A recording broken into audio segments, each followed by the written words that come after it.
administração fosse feita por escribas profissionais que seguiam os ditames de Narmer. Ashteve, você tem razão. Para tanto, é preciso que minha sagrada procedência seja conhecida. Sem o conhecimento dela, tudo o que estamos falando será inútil. Isto deve ser um segredo muito bem divulgado. Realmente, a melhor forma de fazer você se tornar uma unanimidade é torná-lo um deus e, como tal, teremos que desenvolver uma história toda especial. A verdadeira história de Horus nem sempre o favorece, pois sabemos que ele era rude e impetuoso. Sua morte não deixou ninguém triste, a não ser sua família. Mas você é diferente. Existe força e tranquilidade, serena majestade, doce vontade férrea. Por isso eu creio que os senhores do Duat lhe instruíram bem, pois você é o Horus aperfeiçoado. Ashteve ficou incumbido de desenvolver uma nova lenda que apresentasse os deuses se miscuindo no grande combate entre Set e Horus. Na nova versão, Horus era apenas ferido e Set, castrado. Desse modo, seu poder era retirado e Gebi, o deus da terra, aclamava Horus como o grande vencedor da gigantesca contenda.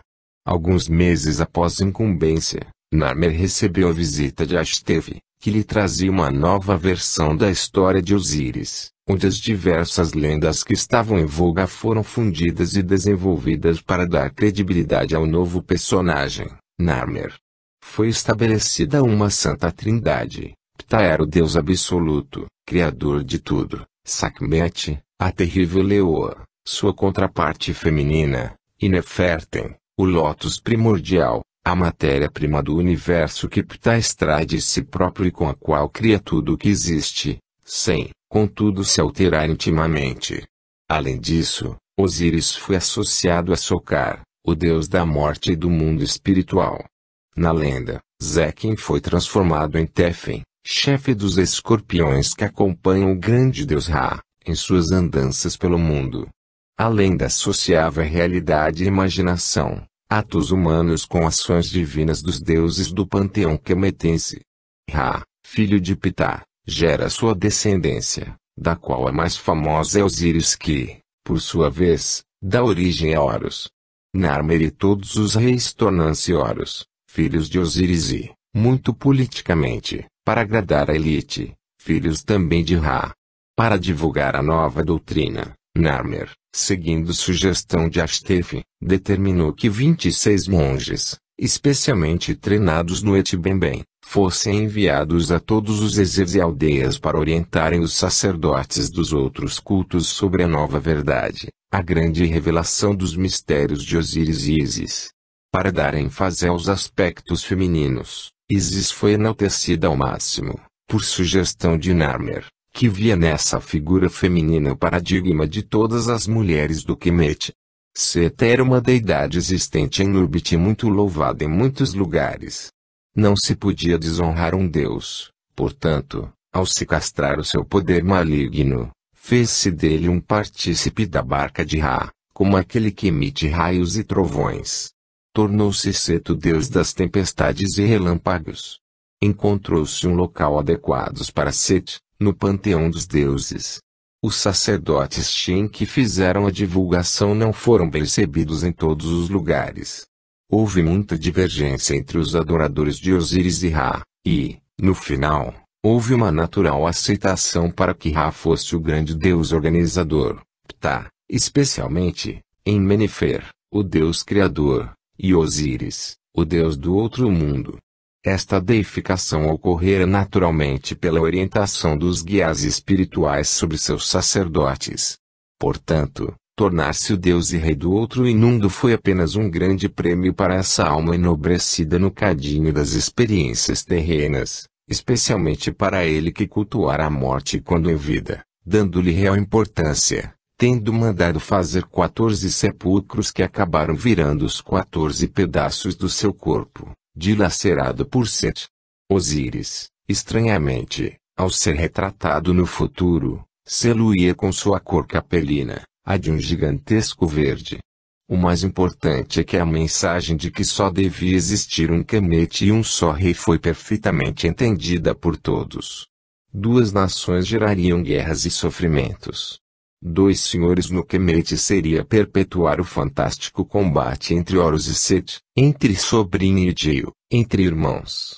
Horus era a solução, e Narmer e sua dinastia seriam a continuação racional da paz, prosperidade e desenvolvimento. Menefer era um projeto audaz. Nada parecido havia sido feito.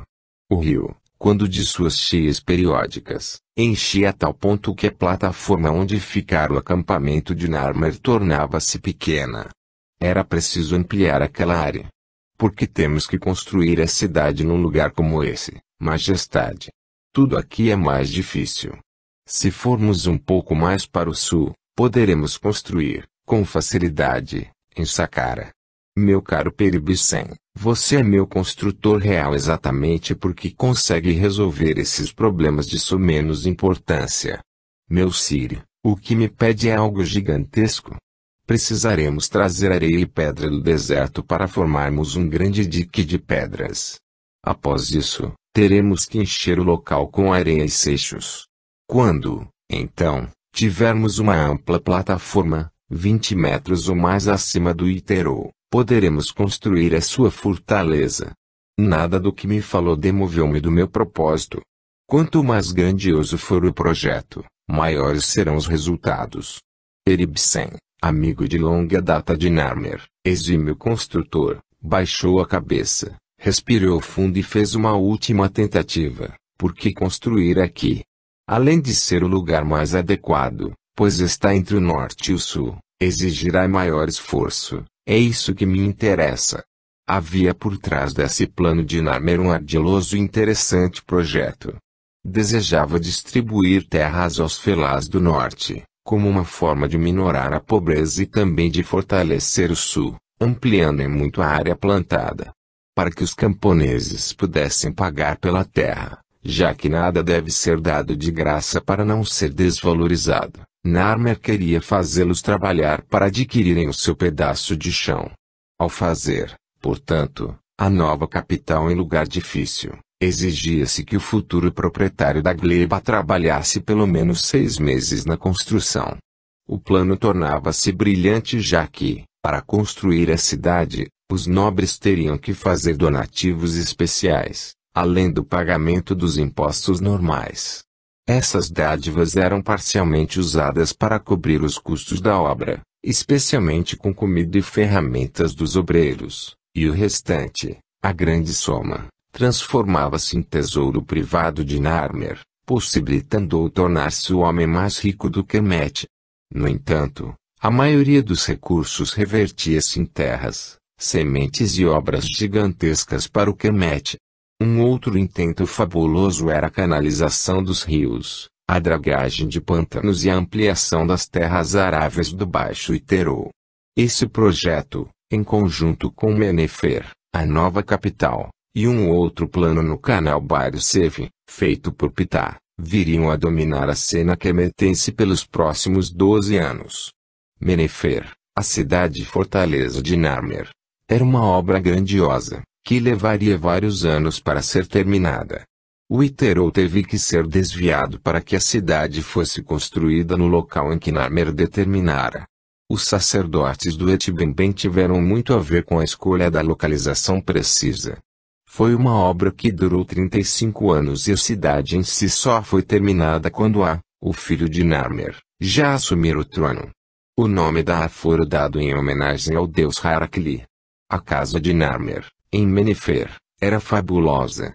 Tinha 200 cômodos, com áreas internas que davam para piscinas aquáticas, despensas fartas, salões de recepção que podiam abrigar mais de 1.200 pessoas.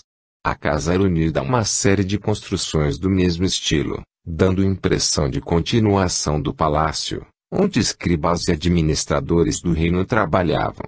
O palácio era absolutamente colossal, com desenhos nas colunas e no piso, com móveis feitos com requinte e luxo jamais vistos. A construção levou 3 anos para ser concluída e mais 2 anos para ser totalmente decorado e mobiliada. Foi trazido cedro do Líbano, granito do deserto arábico, lápis lazuli do Elon e o próprio Narmer deu grande ênfase aos bibelôs, móveis e artes puramente do Kemet, só tolerando algo importado apenas para agradar algum conviva, ou uma de suas 35 concubinas. Quando o palácio ficou pronto, Narmer deu uma das maiores festas de que se tem tido notícia naquele país. Houve iguarias trazidas do coração da África, das longínquas paragens asiáticas e dos melhores lugares do Kemet. Nessa festa, Narmer fez trazer músicas da Líbia, do próprio Kemet, da Núbia e da Ásia. Cerca de 1.800 nobres participaram do ágape, junto com suas famílias, além de 5.200 soldados e 300 administradores ezepianos, todos acompanhados com suas famílias. Foram quase 25.000 pessoas. Mataram-se 2.000 carneiros, 800 bois, 1.700 patos e marrecos. Foram consumidos 5.000 litros de vinho, 8.000 litros de cerveja e 1.000 outras delícias, que fizeram a satisfação dos convidados. Essa festança magnífica foi paga pelos convidados que, para participarem, deviam enviar um régio presente para o templo Itibemben que, então, expediria o convite oficial. Com isso, Narmer arrecadou dinheiro suficiente para pagar as loucuras do banquete que durou 2 dias e 3 noites inteiras, e ainda sobrou para reestruturar o Itibemben, que estava a ponto de ruir. Narmer governava o Kemet, com seus 42 ezeps, com mão de ferro. Seus administradores ezepianos eram treinados para cobrar os impostos, e o sistema de cobrar as taxas, a partir da altura que a She do Iterou alcançava, forçava que todos redobrassem seus esforços para obter os resultados almejados. Por outro lado, especialmente no norte, com as obras de saneamento que foram feitas, aterros, diques e canais, a salubridade geral melhorou de forma considerável. Com o aumento da comida, mais terras para os felás, mais produtividade devido à introdução de técnicas agrícolas, as mesmas que Osíris introduzira, e que o populácio esquecera aí. Finalmente, com melhoras gerais da salubridade, houve uma explosão demográfica, a terceira e a mais duradoura que o Kemet viria. Dessa vez, no início do governo de A, filho de Narmer de Neitotep, que assumira depois da morte do pai, foi feito um censo completo, envolvendo pessoas e animais, alcançando-se o número de 5 milhões de habitantes. No final do seu governo de 25 anos, sendo substituído pelo seu filho, Djer, após sua morte, a população chegou perto dos 7 milhões de habitantes. Nunca passou disso, estabilizando-se em torno de 7 milhões de almas renascidas, servindo para que milhões de capelinos passassem por aquelas plagas, alguns recuperando-se e voltando felizes para Etilante, enquanto outros não souberam aproveitar as oportunidades benéficas de evolução, tendo que repetir experiências, até se inteirarem da magnificência de Deus. As ordens de Narmer eram proferidas da sua enorme residência e alcançavam os mais longínquos locais do Kemet. A Casa Grande determinou que a safra seja enviada para Menefer. A Casa Grande deseja que todas as mulheres façam oferendas a Ísis e a todas as grandes mães da nação, tais como Net, Ator, Wadjit, Neftis. Todas as ordens de Narmer eram ditas como sendo procedentes da Casa Grande. Ou seja, procediam do palácio do rei. Aos poucos, o próprio rei virou Casa Grande, Upferá, que se pronunciava Ferá e que os gregos transformaram em Faraó. Desse modo, por causa de seu palácio menfita, protegido por extensas muralhas, Narmer, muitas vezes confundido com seu pai Zeqen, foi reconhecido como o primeiro faraó dinástico do Kemet. Muito inteligente e quase sempre bem inspirado, Narmer procurou ser justo e muito severo. Mesmo sendo algumas vezes alegre e jovial com seus amigos, o faraó era taciturno, não encontrando nos braços das mulheres um grande amor. Mesmo tendo casado várias vezes, por força de acordos e compromissos políticos, teve nas mulheres suas mais dolorosas derrotas, vendo-se pouco amado, malquisto e detratado. Em parte, porque pouco ou nada se detinha no trato com elas, tendo um relacionamento distante, apetecendo-se apenas em gerar filhos como uma forma de garantir sua dinastia. A mulher que mais o entendia e com quem convivia mais a miúde era Neitotep, a antiga mulher de Adjib, o infeliz governador oazetiniano, assassinado por ordem de Zerk. Narmer morreu durante uma caçada que ele realizava, junto com vários amigos, no Baixo Iterou, quando tinha por volta de 52 anos.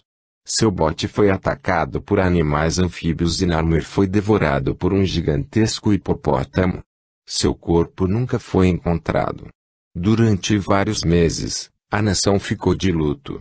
Foi feita uma grande cerimônia de enterro que se revestiu de pompa e luxo, onde, junto com o caixão vazio de Narmer, foram enterrados ouro, joias, móveis, arcas e tecidos. No momento em que seu corpo era triturado entre as gigantescas mandíbulas, o espírito de Narmer saiu do corpo, num único movimento libertário. Sem entender o que estava acontecendo, ainda sentindo o terror do momento, Narmer pairava, flutuando por cima do seu tão amado Iterou. Alguns momentos depois, dois guias espirituais aproximaram-se dele. Levaram-no para um relvado que existia às margens do rio, adormecendo-o. No final da rápida operação, um deles, Osíris, levantou o espírito de Narmer como se fosse um leve fardo e entregou-o para a acompanhante, Ísis, dizendo: leve-o, minha amiga, é o seu tesouro. Ísis, com os olhos inundados de lágrimas, refletindo a emoção do momento, segurou Narmer no colo como se fosse o mais tenro dos infantes, e os três juntos elevaram-se, voando com extrema facilidade. Em um átimo, entraram em outra dimensão espiritual, levando Narmer, que dormia profundamente. Ele seria levado para uma instituição socorrista no astral onde seria tratado e amparado para recuperar-se e prosseguir sua evolução espiritual. Alguns dias após, no plano astral superior, Gabriel mantinha uma reunião de avaliação com seus principais assistentes. Eram 12 que reportavam suas atividades, sendo que Osíris era responsável pelo Kemet e lhe dizia alegremente: tudo parece indicar que agora as coisas devem funcionar bem. Tivemos marchas e contramarchas nesses quase 400 anos. Agora, desde a subida de Narmer ao poder, conseguimos colocar um certo pé na situação. Gabriel sorriu satisfeito. Não há dúvida de que o local que Micael desejava, para que os espíritos mais evoluídos de Atlante renascessem, estava pronto. Havia paz e razoável tranquilidade para que houvesse renascimentos em número admissível. Uma forte e boa cultura estava se solidificando, com ênfase na parte moral. Havia muitas coisas erradas como castas, riquezas excessivas para uns em detrimento de outros, obras inúteis e risíveis. Somando-se os prós e contras, o que metia bem. Houve uma aceleração muito grande nos índices de natalidade e a mortalidade diminuiu de forma notável. Desse modo, se continuar assim, poderemos dar giros médios de renascimentos de 120 anos. Ou seja, vida física de 50 anos em média e 70 anos no astral. Em 1200 anos, poderemos estar retirando os espíritos menos renitentes, levando-os de volta para Atlante ou outro lugar, para que possam continuar evoluindo. Gabriel continuava a menear a cabeça, assentindo, pois 1200 anos podem nos parecer um tempo inacreditável, porém para quem passa pelo processo espiritual, com as atividades estupendas que existem nos múltiplos planos, esse período é apenas um átimo na eternidade. Como está se comportando o filho de Narmer, o novo monarca do Kemet? Perguntou Gabriel. Parece que deverá continuar a obra do pai, terminando a construção de Menifer, e prosseguindo com os reparos nos canais, nas dragagens do norte e na abertura de novos canais no sul. Ótimo. Fico feliz. No entanto, pude observar que tem tendências de se tornar um conquistador, não é? Sim, mestre Gabriel. Infelizmente, Já estica os olhares para Núbia e acredito que, se não se aventurar para aquela área, o seu filho e sucessor deverá invadi-la. Nenhum deles esqueceu o ataque de Shabbataka. Gabriel perguntou a Osíris, então, como está Narmer? Não podia estar melhor. Está se recuperando rapidamente de sua morte violenta, tendo ao seu lado, sua adorada mãe Isis. Um dos presentes, perguntou a Gabriel, se Horus, ou seja, Narmer, iria voltar para Atlante, e o grande espírito respondeu-lhe, amorosamente, isto dependerá de seu coração, pois o lar do espírito é onde está o seu amor. Horus e todos os que viveram para construir um futuro melhor tornam-se cidadãos do universo, sendo chamados de filhos do Altíssimo, e por isso todos os lugares lhe pertencem, sentindo-se parte de tudo o que existe, não importando se Atlante, Carion ou a Terra. Todos os lugares são moradas do nosso Pai amantíssimo. Havia ainda muita saga a ser vivida pelos capelinos, mas queria se confundir cada vez mais com as peripécias dos próprios terrestres. Fim.